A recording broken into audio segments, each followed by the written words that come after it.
Someone's theme song literally exploded a coffee shop last week. Welcome to What If Horizons, the podcast where we march confidently into the absurd and return, hopefully, with our eyebrows still attached. Today's sonic descent into madness? We're asking the big question: what if everyone had a personal theme song? Not just a playlist, not a ringtone. A literal, non-stop, ever-present musical score that followed you wherever you went, synced perfectly to your mood, your intentions, and, unfortunately, your personality. Imagine this. You walk into a room and suddenly, trumpets. Not metaphorically, real brass instruments blaring from invisible speakers tethered to your very soul. You haven't even said hello yet, but now everyone in the room knows you think highly of yourself and just had a double shot of espresso. Because your theme song is doing all the emotional heavy lifting. You can no longer fake it. No more poker faces. No more white lies. You're a symphonic open book. It started innocently enough, as these things always do. A biotech firm in Sweden, because of course it was Sweden, announced a revolutionary auditory implant. It would read neural patterns and generate a custom musical track that played through a quantum resonance field. Translation? A song that literally radiated from your body. Surround sound, but personal. Custom mood score. Very exclusive. Very vibey. Very profitable. They pitched it as emotional transparency through music, which, if we're being honest, already sounds like a Fleetwood Mac breakup album. People thought it would be cute. Like, your crush would know you're nervous because suddenly a string quartet would start trembling beside you. Or your boss would know you're proud of the quarterly report when the horns kick in like you just won the Super Bowl. What no one anticipated, except everyone with basic social anxiety, was how quickly this turned public life into an unfiltered cacophony of musical trauma. At first, it was chaos. Train stations sounded like high school musicals directed by David Lynch. Funeral homes were literal symphonies of grief, anxiety, and deeply inappropriate bass drops. Elevator rides became existential journeys through the emotional psyche of strangers. You'd be standing there, quiet, when someone walks in and suddenly, boom, heavy industrial metal. Everyone else pretends not to notice, but you know, that guy just thought about murder. Probably. Children's theme songs were the most honest. No filters. Just pure, uncut emotional jazz. A 5-year-old throws a tantrum in aisle 3 and suddenly the store is flooded with screeching violins and chaotic xylophone solos, like a squirrel conducting Wagner after eating a pack of Skittles. And don't even get me started on first dates. You might be smiling, making eye contact, asking about their favorite books, but your theme song is screaming "run" in minor key. Or worse, it's just an awkward silence. A musical void. That's how people knew someone was emotionally unavailable. Their song was dead air. You could hear the absence of hope. Corporate culture tried to adapt. Offices developed theme song neutral zones, basically acoustically sealed panic booths where employees could cry to Adele without alerting HR. Hiring managers became auditory psychologists. We love your resume, but your leitmotif suggests unresolved rage and a little too much in ya. Meanwhile, reality TV became even worse. Theme song-based dating shows. Political debates with live DJ commentary based on emotional subtext. Game shows where contestants competed to fake happiness convincingly enough to change their theme from miserable accordion dirge to upbeat indie optimism. Spoiler, they always failed. Of course, the influencers were the first to monetize it. Personal theme songs became brand assets. Spotify offered mood sponsorships, so if your song leaned melancholic, they'd slip in a Tide ad sung by Billie Eilish. There was a guy on TikTok who made millions with a theme song that was just 30 seconds of saxophone and the sound of ice clinking in a glass. Nobody knew why it worked, but it did. He sold socks. Expensive ones. And then came the moral debates. Should criminals be forced to broadcast their theme songs in public? Is a theme song admissible in court? Can a jury really remain impartial if the defendant's song is a sinister remix of Twinkle Twinkle Little Star played on a broken music box? People tried hacking the system. Black market composers offered theme laundering, writing emotionally neutral songs you could loop to avoid social suspicion. It was illegal. It was also wildly popular. The equivalent of wearing emotional Spanx. But here's the thing. As wild and dystopian as this all sounds, something unexpected happened too. People stopped lying about how they felt, because they couldn't. Awkward conversations became honest by default. Apologies were immediate. Joy was shared, unfiltered. Empathy skyrocketed, not out of altruism, but because you literally couldn't avoid hearing what someone was going through. Sadness had a bass line. Anger had a snare. Love had strings. And fear? Fear was always played in July 8th time, like a heartbeat gone wrong. People connected more. Not always cleanly, not always kindly, but more. Because in a world where everyone had a theme song, no one could fake the silence. The job market, already a soul-crushing arena of PowerPoint gladiators and LinkedIn gladiators, became a musical death match. Interviews weren't just about your resume anymore. They were impromptu concerts of self-awareness. Candidates were walked into an acoustically neutral room, and as soon as they sat down, their theme song would leak out of them like sonic sweat. Employers would sit there, nodding politely, pretending to read the CV, while all they really listened for was whether your music gave off quiet competence or he's hiding a lawsuit. Suddenly, HR departments had to hire vibe interpreters. Entire new fields of auditory psychology were born overnight. One university offered a degree in compositional behavior analytics. You could major in rhythm ethics. There were now industry-standard color-coded charts to classify theme songs into types. The motivational montage, the villain's lurking synth, the underdog marimba, the midlife crisis jazz fusion. And don't think you could fake it. The system was tied to your brainwaves. It tracked micro-emotions, subconscious urges, and that lingering jealousy you thought you'd buried in 2006. People discovered they were insecure not because they told anyone, but because their musical key dropped a semitone every time someone mentioned success. You could hear someone's ego deflate in real time. It was beautiful. It was horrifying. Romantic relationships were hit hardest. Flirting, which used to rely on subtle cues and excessive emojis, now had the emotional subtlety of a marching band running through your living room. You meet someone cute. You lock eyes. You smile. But instead of words, your theme suddenly shifts into a slow acoustic cover of All by Myself. Not ideal. People couldn't fake compatibility anymore. Soulmates weren't found through conversation. They were harmonized by chord progression. There was a popular app called Tune Match.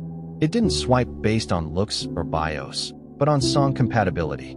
If your theme was in E major and theirs was in C minor, the app would gently suggest you settle for friendship or therapy. Some couples broke up not because they fell out of love, but because their songs developed dissonance. One day it was Bach, the next, Skrillex. You can't work with that kind of genre clash. In response, a new dating trend emerged, silent speed dating. You meet 8 people in one evening, each in a soundproof booth. You talk, you connect, and then, only at the end, you each remove your noise-canceling helmets and hear what the other person's theme sounds like. The results were brutal. People you clicked with emotionally turned out to have circus music for internal dialogue. Or worse, corporate hold music.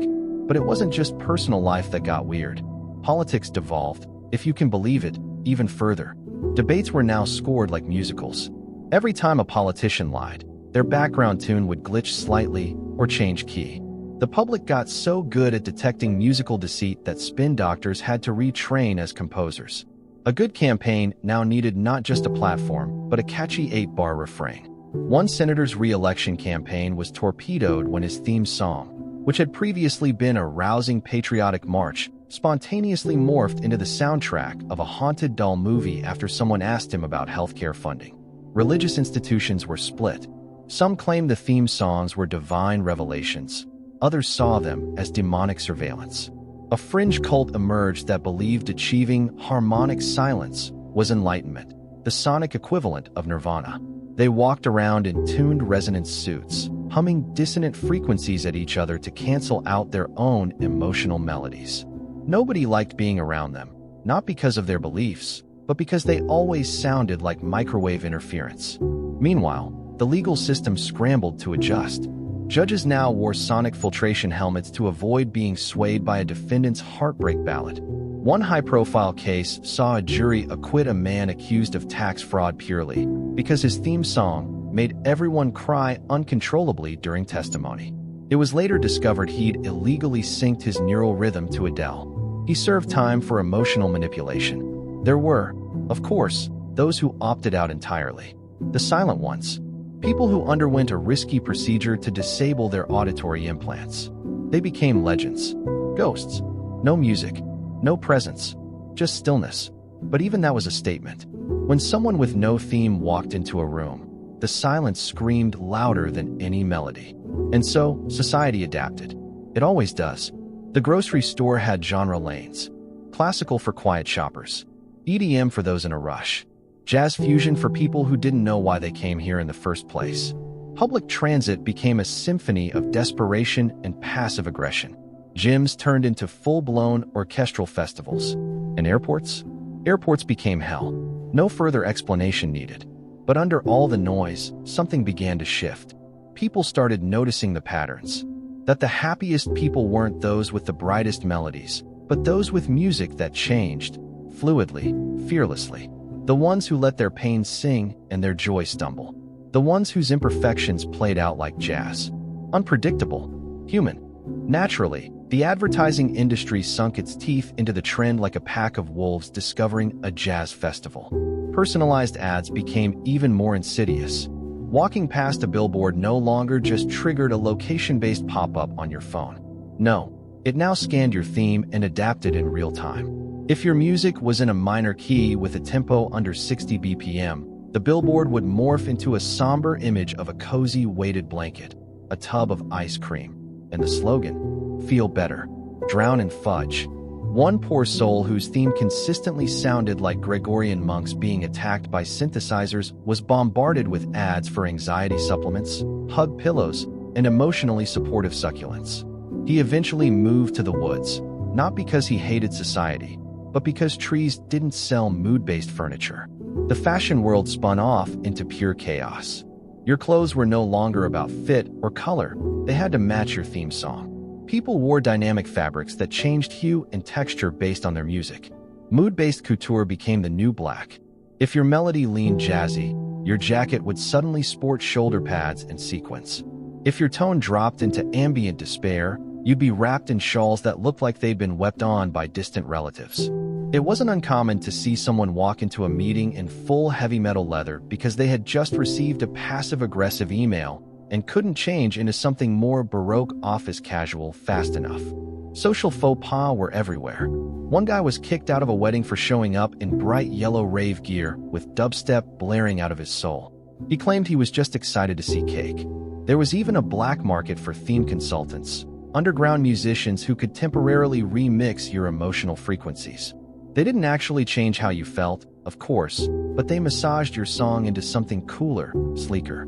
Think emotional auto-tune. Perfect for parties, dates, or funerals you weren't emotionally invested in. In educational settings, teachers were required to wear noise-canceling earpieces to block out the constant emotional chorus of 30 hormonal teenagers.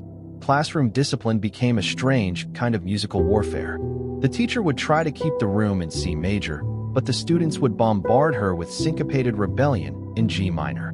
Jazz hands became literal battle tactics. But the weirdest cultural transformation came with fame.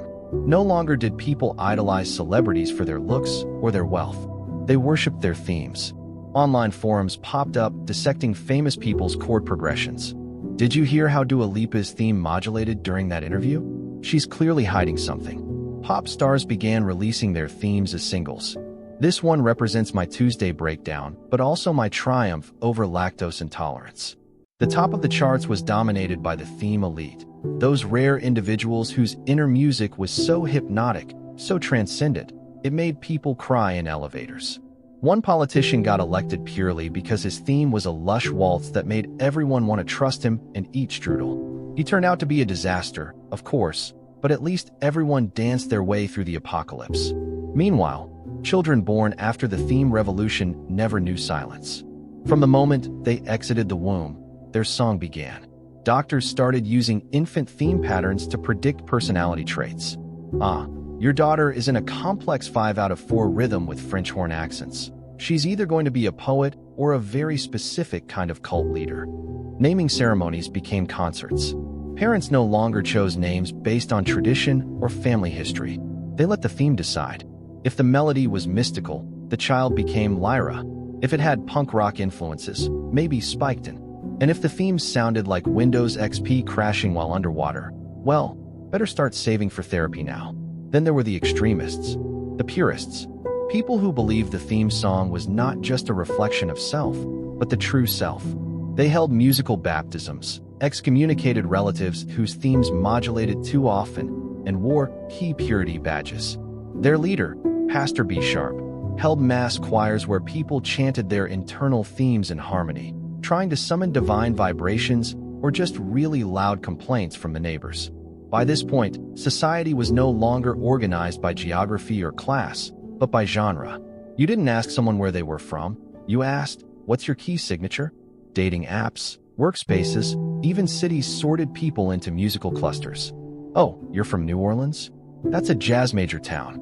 I'm more of a synthwave ambient guy from Oslo." Conflicts arose, of course. An all-metal theme parade clashed with a peaceful ambient drone meditation rally, and the resulting auditory vortex caused birds to drop from the sky in a 12-block radius. Music festivals had to put up genre barriers, literal sonic force fields to prevent spontaneous genre collisions from turning the event into avant-garde hell. But through all of this noise, this orchestral mess of human experience, a surprising truth emerged. Even in chaos, harmony could be found. Even in the dissonance, beauty peeked through. The guy who always sounded like a drum solo in a blender found love with a woman whose theme was soft harp glissandos. Somehow it worked. They created a duet so strangely perfect that it was licensed for a soda commercial and made everyone cry. The world was no longer silent. It was never silent again. But maybe that was the point. Maybe life was always music. We just finally started listening. In time, governments tried to regulate the madness. The United Nations, whose own theme song was, appropriately, a confused choir trying to agree on tempo, convened an emergency session. The issue? Global theme song standardization. Yes, world leaders debated whether humans needed a universal scale to operate in. The proposal was called the Key of Humanity Accord, and it aimed to limit all personal themes to 7 approved musical modes, one for each day of the week, like emotional underwear. Predictably, it failed. The French walked out because they found the key of B-flat emotionally oppressive. The Brazilians demanded all themes include at least one bossa nova bridge. And the Australians refused to participate unless there was a didgeridoo clause. The Americans, meanwhile, claimed copyright over the emotional key of Freedom Minor, which turned out to be a recycled national anthem with a little more trumpet. So the world marched on in disharmony, each person a tiny composer in a giant, accidentally brilliant cacophony. Back on the street level, theft evolved. Mugging someone wasn't just about stealing wallets. It became about stealing vibes. A black market emerged for theme hijacking gear, illegal neural dampeners, resonance scramblers, and piracy patches that let you temporarily steal someone else's musical aura. For a small fee, you could walk into a club broadcasting pure confidence even if you were clinically afraid of coat checks. This birthed a new criminal underworld, the soundjackers. They were sonic chameleons, shifting tunes like shapeshifters, infiltrating crowds with borrowed vibes. Banks had to implement mood scanners. Security guards didn't check bags anymore. They listened for suspicious modulation. If your melody skipped a beat, you were tackled. But perhaps the most unexpected impact was on death. In the past, funerals were solemn affairs wrapped in tradition and whispered regrets. Now, a person's theme song became the centerpiece, their final soundtrack. Literally, upon death, your song was extracted and recorded, uncut, unfiltered, exactly as it was when you took your last breath. People held theme viewings, where friends and family would gather in darkened rooms, sit in silence, and listen. Just listen. Some themes went out softly, like a lullaby dissolving in mist. Others ended mid-beat, abrupt, unresolved, like a question left unanswered. And then there were the themes that exploded, triumphant, ridiculous, absurd, making everyone laugh through their tears because of course Uncle Dave's theme ended with a kazoo solo. Some chose to have their themes engraved on their tombstones, not in words, but as sheet music. Graveyards became symphonic gardens of the dead. People wandered among them, headphones on, tuning into the lives that had passed. It was beautiful. It was also, inevitably, monetized. Cemeteries installed premium speakers for VIP mourners. Subscription-based grief was the next big thing. Meanwhile, religion adapted. Some claimed the divine spoke through theme songs. That God, or the universe, or that weird energy from the fifth dimension, was communicating via rhythm. Choirs didn't sing old hymns anymore. They sang congregants' current emotional states. Every Sunday was like a group therapy musical, where nobody hid and everybody sobbed in key. Therapists became sound engineers. Couples counseling included tempo alignment. You're not emotionally disconnected. One therapist would say, fiddling with knobs. You're just in different time signatures. Divorce courts hired musicologists to determine custody based on harmonic compatibility. In one landmark case, a child was awarded to the parent whose theme included more sustained warmth in the cello section. And of course, there were the scandals. One presidential candidate's theme was found to be plagiarized from an old cereal jingle, no less. Another's had subliminal messages, backwards vocals whispering campaign slogans.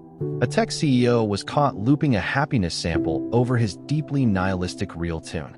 He claimed it was for brand consistency. The stock price collapsed when investors heard his real theme, an abandoned ice cream truck playing in the rain. Yet amid the chaos, a quiet revolution grew. People began to appreciate music in ways they never had before. Not for entertainment, but for truth. Music became identity.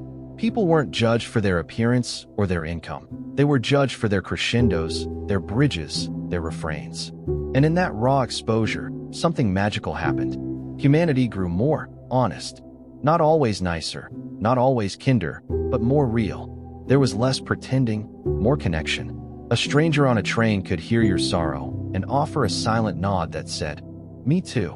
Arguments ended not in yelling, but in harmonic tension that begged to be resolved. The world wasn't quieter, but maybe, finally, it was listening. Corporate culture, already a confusing mix of fake smiles, motivational posters, and strategic coffee breaks, was ripped apart and rebuilt around musical psychology. HR departments once concerned with conflict resolution now employed in-house conductors to maintain sonic cohesion. Morning stand-ups were done in rhythm. If your tone didn't match the team's key signature, you were passive-aggressively assigned solo projects until you found your harmony. Meetings, already the emotional equivalent of chewing cardboard, got even worse. Now every presentation had an unconscious backing track. When your slide deck launched with a triumphant brass fanfare, it meant you were excited or delusional. If someone's theme turned dissonant during a budget proposal, the CFO would raise an eyebrow and mutter, "He's hiding something in Q3." Worse still, your theme could betray you mid-sentence. Imagine confidently pitching a bold new idea, and your music suddenly switches to a slow, sad piano ballad in F minor. No one listens to your words. They hear your doubt in high fidelity. You could be proposing a billion-dollar merger, but if your music whispered insecurity, you'd be demoted to assistant of vague tasks. Productivity software adapted. Zoom calls included a mood overlay function that visually projected the key and tempo of everyone's theme. If too many people were in a bad groove, the meeting would auto-reschedule. Email clients had a built-in chord checker to warn if your tone was misaligned with the recipient's mood. Warning, this email reads upbeat, but your theme sounds like divorce. Are you sure you want to send? Reality TV, already the dark carnival of human emotion, reached a new pinnacle of absurdity.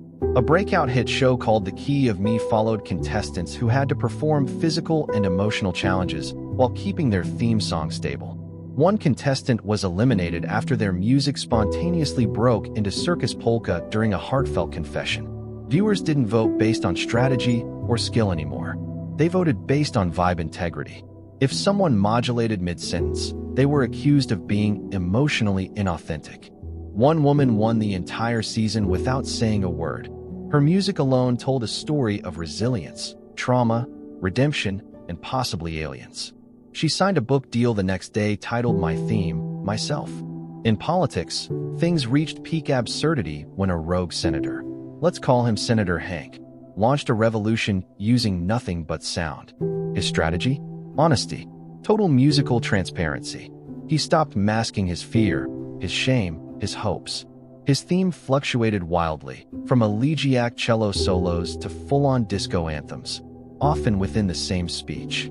Voters adored him. Finally, they said, a politician who modulates like us. The old guard hated him. They accused him of orchestrating voter manipulation via pathos crescendos. But Hank didn't care. He said things like, I don't want to be in tune with the system. I want the system to tune itself to us. It was corny. It was brave. And it worked.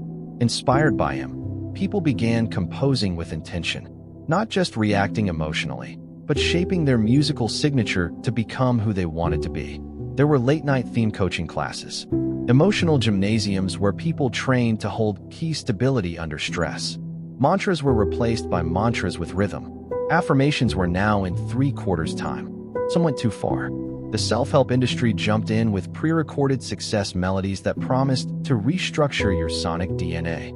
Influencers peddled genre detox plans, cut out toxic dubstep for 30 days, and unlock your true harp. One cult even claimed you could reach enlightenment by harmonizing with planetary frequencies. Their leader eventually exploded into interpretive dance on live TV. Meanwhile, kids born during this era were dubbed the Melody Generation. They didn't fear judgment. They feared being misunderstood sonically. Bullying changed form. No one mocked your clothes or your hobbies. They mocked your bridge section. Schools held annual theme recitals where children performed their emotional growth live. Some cried. Some laughed. Some turned their traumas into techno.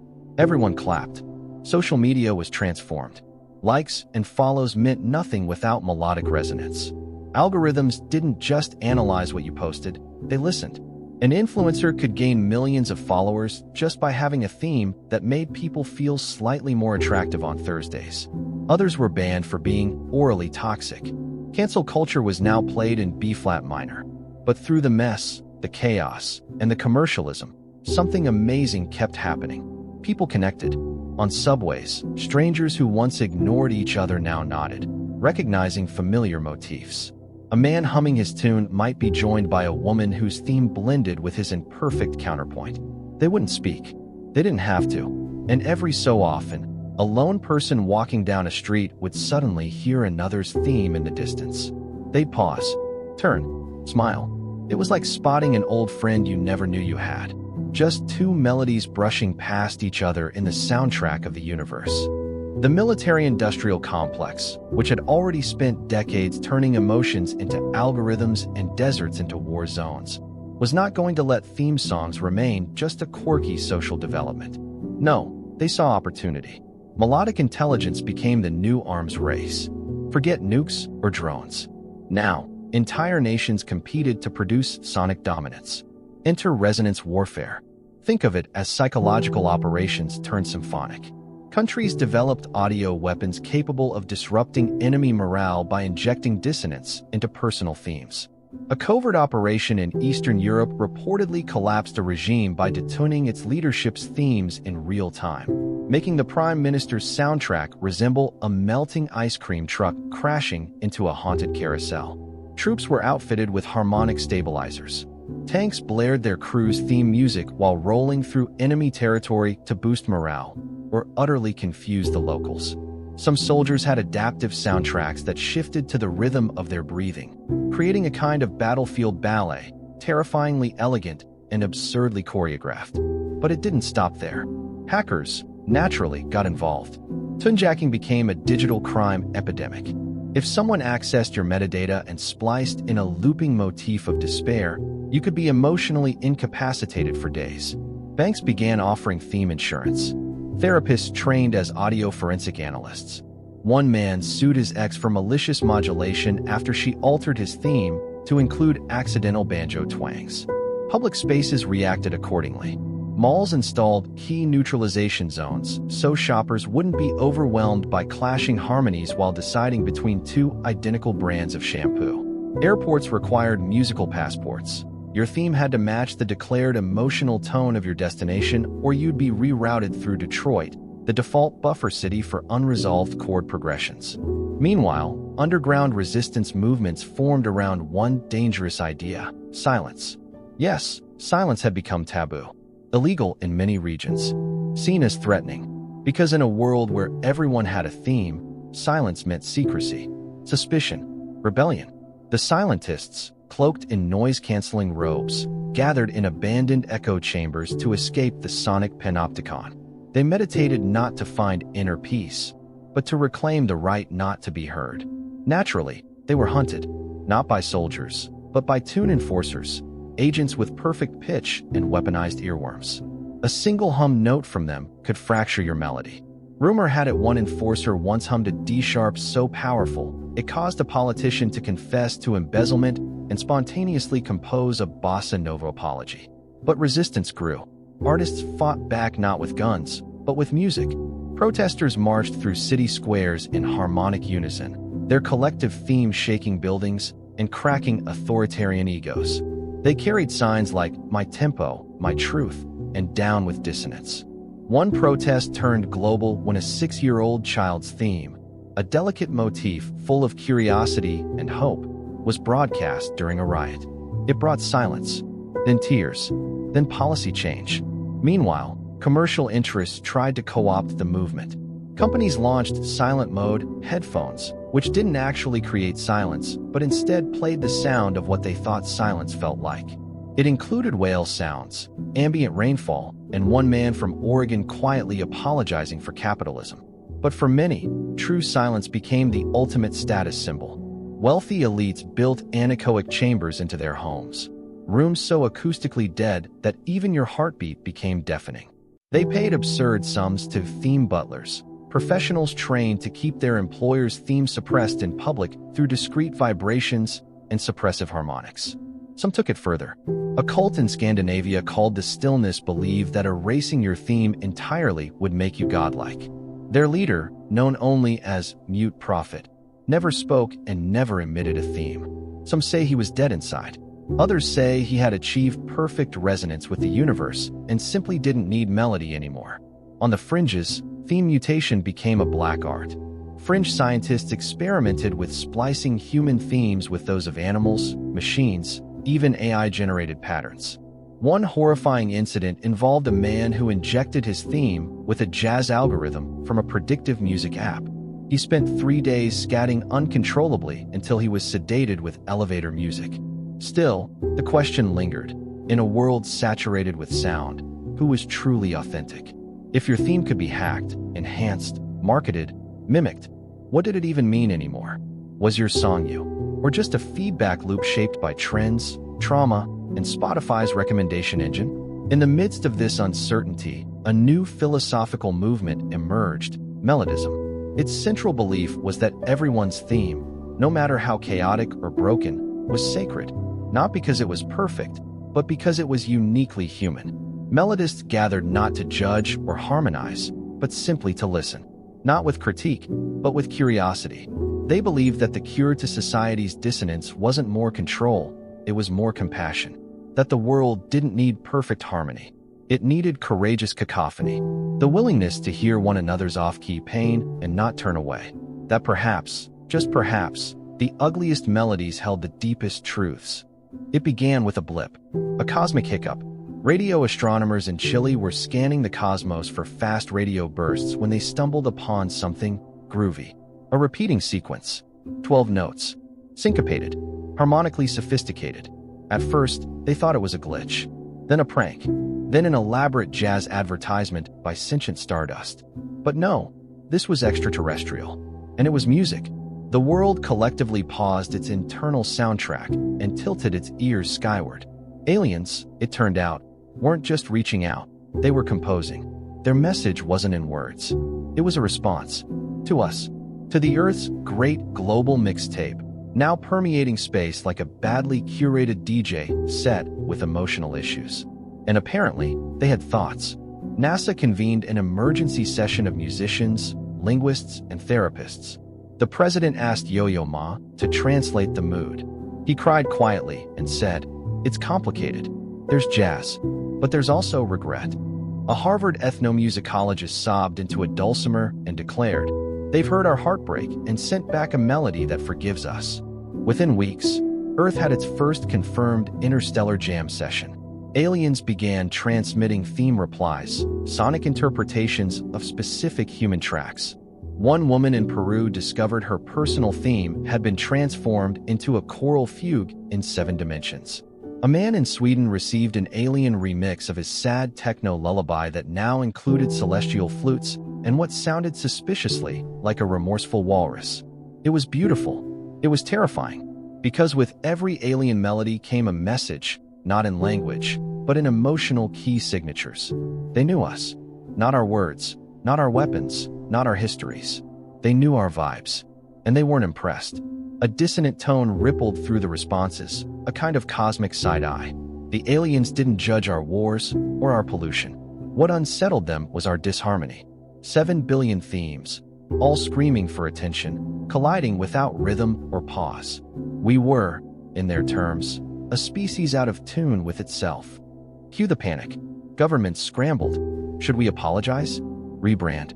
Some officials suggested launching a unified human theme, a sort of global PR anthem.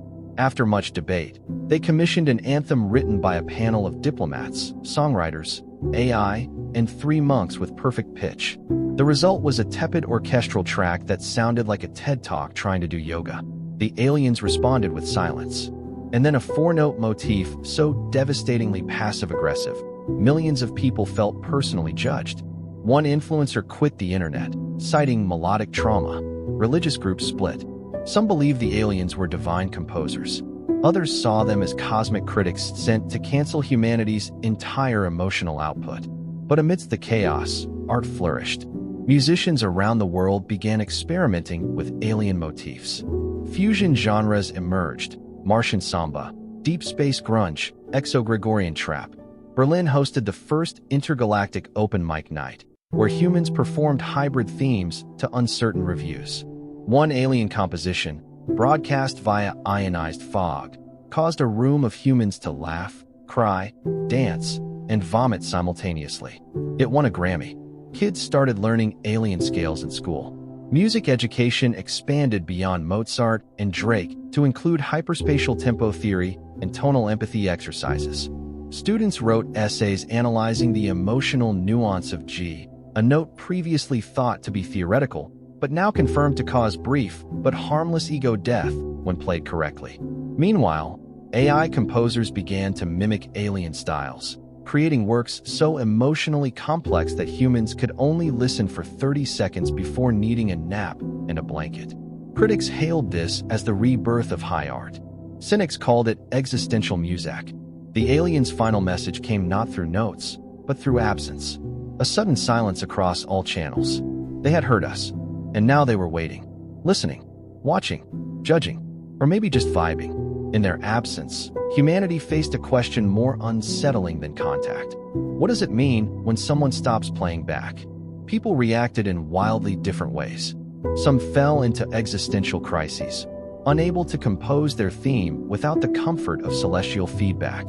Others embraced the quiet, discovering that without the pressure to impress the universe, their true melodies finally emerged. A global movement called the Echo Within spread across social media and mountaintops. Its core belief?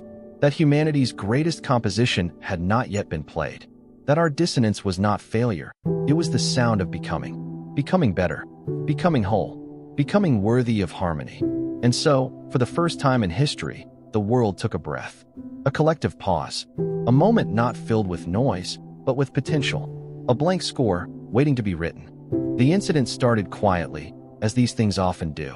A middle-aged librarian named Gerald, introverted, slightly allergic to eye contact, the human embodiment of beige, found his theme song going viral. Not because it was loud or complex or composed by AI hybrids with alien training. No, it was nice. Just profoundly, cosmically nice. A simple waltz in C major, played on something resembling a music box that had been hugged by a grandmother and kissed by a sunset. No one knew why it resonated, but it did, deeply, like embarrassingly. TikTokers used it to score videos of puppies reuniting with soldiers. Influencers layered it under skincare routines until tears dripped into serums. One jaded Wall Street trader heard it while doom scrolling and spontaneously donated half his bonus to a sea turtle foundation. Gerald, unaware of his accidental emotional conquest, continued shelving books and avoiding eye contact. Meanwhile, his theme, nicknamed the Gerald Waltz by fans, became the world's unofficial emotional palate cleanser. Therapists prescribed it. Airports replaced hold music with it. Even dictators were rumored to play it privately while staring into their own reflection. This, of course, triggered a global identity crisis. People began comparing their own themes to Gerald's. It wasn't jealousy exactly. It was longing. His music wasn't flashy. It didn't scream. It understood. Suddenly, thousands flooded theme clinics, asking how they could be more Gerald. Workshops sprang up. Waltz like Gerald. Unlocking your inner librarian. Let the silence hug you. Naturally, brands pounced. Luxury companies offered Geraldization packages, audiophonic makeovers promising to neutralize emotional discord and replace it with C major compliance. One tech startup offered subscription services that analyzed your theme and removed any accidental jazz elements. Jazz, apparently, was now associated with moral ambiguity, but it didn't stop there. People began to fake Geraldness. Theme forgeries flooded the market. Black market composers could replicate your emotional tone, then splice in bits of the Gerald Waltz to boost sympathy. Social media influencers weaponized it to boost authenticity. It worked, until someone caught a wellness guru crying on a yacht while her background theme audibly glitched into a trap remix of the real waltz. The scandal was catastrophic. It birthed a new crime, melodic fraud. Identity theft used to mean someone stole your bank credentials. Now it meant someone used your emotional frequency to sell hair vitamins. Courts had to establish rules of theme ownership. Could you copyright a vibe? Did Gerald have legal rights over people who felt vaguely like him? Gerald, naturally, was horrified, not by the fraud, or the fame, or even the lawsuits. What unsettled him was that people stopped listening for themselves. They started chasing a sound that wasn't theirs. And slowly, the waltz lost its magic. As more people tried to replicate it, its melody became diluted, like a once beautiful phrase repeated so often it turns to gibberish. That's when the unheard movement began. It started with one girl in Brazil who posted a video titled, "This is my real theme. It's ugly. It squeaks. It doesn't resolve. But it's mine." The video exploded. Thousands followed. People began sharing raw, unedited themes. Some were chaotic. Others were uncomfortably honest. One man's theme sounded like an accordion being mugged in an alley. He became a folk hero. Suddenly, honest dissonance was in. Music forums stopped rating themes by harmony or structure. The new metric was emotional audacity. Could you handle your own key without shame? Gerald, finally unburdened from his accidental fame, released a follow-up, Gerald Waltz 2, Minor Inconveniences. It was full of hesitation, offbeats, and one note that just refused to fit. Critics called it the most emotionally accurate track since Silence. And yet, underneath the chaos, something deeper was forming. A cultural shift. People stopped chasing perfect melodies. They started listening for truth, not just in others, but in themselves. It wasn't about being melodic anymore. It was about being melodically human. About accepting the crack in the chord, the unresolved cadence, the jazz you couldn't shake. Even schools began teaching emotional dissonance appreciation. Children were encouraged to explore their weirdest motifs. Parents held theme recitals, not to impress, but to witness. There were no grades. Only questions like, what were you feeling when the trombone cried? But not everyone was happy. Corporations that had spent billions on harmonic branding were losing control. Theme consultants were laid off in droves. Elevator music conglomerates declared bankruptcy. And in the smoky corners of the internet, a new underground faction rose, the tune realists. Their motto? If you can't hum it, it's not real. The courtroom was silent.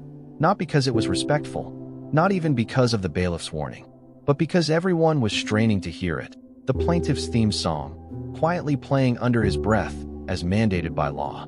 It was, unfortunately, awful. It sounded like a confused oboe being waterboarded by a pan flute, and it was suing him for defamation. Well, legally, he was suing it, but the line had blurred. Meet Felix Harper, a man whose theme had gone from a gentle jazz shuffle to a frenetic polka with undertones of crushing self-doubt and squeaky cymbals. He claimed it was ruining his life. It followed him to job interviews, where the hiring manager visibly cringed. It played during dates, where the sudden kazoos obliterated any hope of intimacy. Once, it triggered a police response because someone thought a clown was being murdered nearby. Felix argued that his theme had become autonomous, an auditory parasite bent on social sabotage. The defense, yes, the theme had legal counsel, argued it was merely reflecting Felix's unresolved inner chaos. The court's mood turned sour when the defense cued an audio clip of Felix's theme under CCTV footage of him trying to parallel park for 12 minutes. The jury laughed, then wept, then awarded the theme partial custody of Felix's reputation. This case became the linchpin for a new legal category, melodic liability. If your theme caused public disturbances, mental distress, or property damage, you could now be fined, sued, or, if the offense was particularly tuneful, jailed in a facility with mandatory musical re-education. And it didn't stop there. Governments realized that personal themes weren't just emotional side notes. They were powerful propaganda tools. A populist candidate in Italy began altering her theme in real time based on audience demographics. In urban rallies, she projected rebellious dubstep. In rural ones, it morphed into patriotic folk waltzes. No one noticed the inconsistency, only that she felt right. She won in a landslide. Soon, all major politicians had adaptive themes. Debate stages sounded like Spotify fighting itself in a blender. Citizens began wearing audio scramblers to avoid being emotionally manipulated. One conspiracy theory claimed a prime minister's theme was being controlled remotely by corporate lobbyists with perfect pitch. Honestly, it felt plausible. Meanwhile, extremist groups developed weaponized melodies. Protesters clashed with police using disharmonic waveforms that caused mild nausea and existential doubt. One rogue nation created a sonic bomb that shattered emotional resolve, turning enemy soldiers into weeping poets. NATO held an emergency summit and banned all future sentimental sonic devices. In response, people grew suspicious of any theme. Public paranoia rose. "What's your theme?" became both a flirtation and an accusation. Some wore noise-canceling helmets. Others layered fake themes over their own, like emotional VPNs. This was the age of melodic masks. And yet, amid the chaos, the truth emerged. The real threat wasn't from others.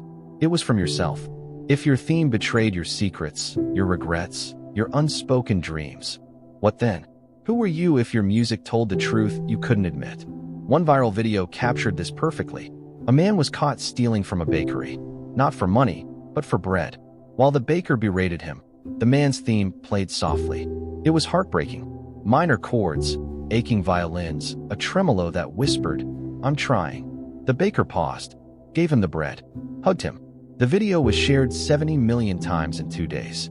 A growing movement called Radical Resonance pushed for complete musical transparency. Its motto, "If it hurts to hear it, it's probably real." Members wore speakers on their chests, broadcasting their theme full volume at all times. It was brave, and often very awkward. You'd hear someone's track and immediately know they had unresolved father issues and a compulsive need for approval. Still, honesty spread. Businesses replaced customer surveys with real-time harmonic scans. Hospitals began diagnosing emotional illnesses by analyzing chromatic dissonance. Airports screened passengers by comparing their theme's tone with flight path stress analytics. One woman was bumped from a flight to Phoenix because her theme predicted a 78% chance of in-flight existential crisis. But nothing captured the spirit of this era like theme wrestling. Yes, it became a sport. Competitors battled using their own melodies. Judges scored them on courage, thematic clarity, and ability to resolve dissonant phrases mid-grapple. The reigning champion? A monk who fought barefoot while his theme shifted from ambient bells to Viking death metal. By now, music was no longer art. It was identity, weapon, confession, surveillance, rebellion, healing. Humanity had become a species of walking symphonies, some unfinished, some badly mixed, but all undeniably alive. And just when it seemed the world had settled into this melodic madness, a new sound emerged.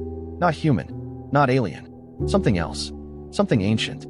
The sound began beneath the Antarctic ice. At first, seismologists mistook it for tectonic grumble, standard Earth stuff, nothing to lose sleep over unless you were a penguin. But the waveform was wrong. Not erratic, not chaotic. Structured, rhythmic. It was music, but not like ours. It moved with purpose, in harmonics no known organism could detect, except for those who suddenly found themselves humming it in their sleep. Scientists were baffled. They blamed geothermal shifts, deep ocean pressure systems, the ghost of Beethoven.